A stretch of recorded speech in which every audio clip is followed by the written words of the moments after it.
Assalamualaikum warahmatullahi wabarakatuh. Kami dari kelompok 5 ingin mempresentasikan tentang analisis dan desain sistem akuntansi. Sebelumnya, yang terhormat kepada Bapak Juli Ismanto selaku dosen yang mengajar mata kuliah manajemen database. Anggota kelompok kami ada 3 orang, yaitu saya sendiri, Asdipa Muhammad Nurfatah, dan ada Muhammad Fauzan Maulana dan juga Rangga Dwi Putra.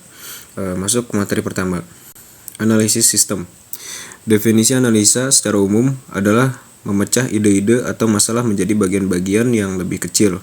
Kemudian bagian-bagian tersebut akan dilakukan pemeriksaan yang lebih detail.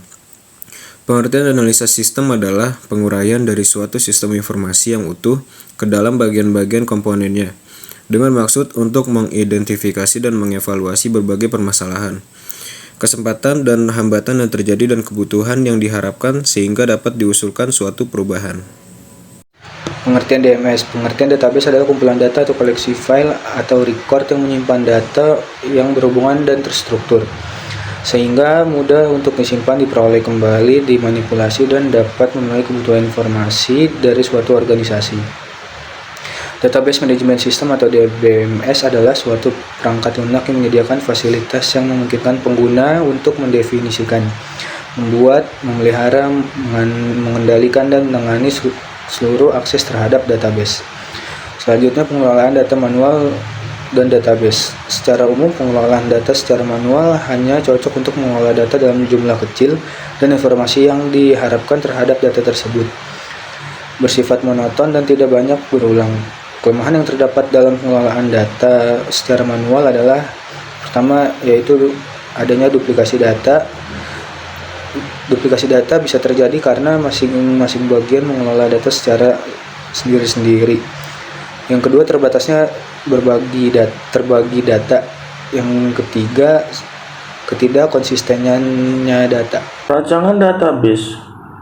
Merancang database merupakan hal yang sangat penting karena di sini Anda akan menentukan entity, atribut, relasi, dan konsep lainnya dalam suatu sistem database, sehingga hasil rancangan tersebut dapat memenuhi kebutuhan Anda akan informasi untuk saat ini dan masa yang akan datang. Ada 3 langkah dalam merancang database.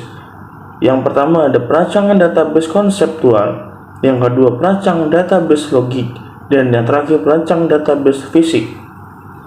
Kesimpulan, analisis dan desain basis data merupakan tahap penting untuk memastikan data dalam sistem informasi terstruktur, efisien, dan mendukung kebutuhan pengguna.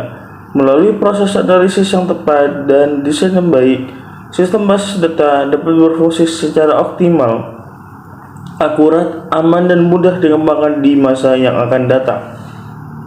Dan sekian dari kelompok kami, kurang lebihnya mohon maaf. Wabillahi taufiq walhidayah. Wassalamualaikum warahmatullahi wabarakatuh. Terima kasih.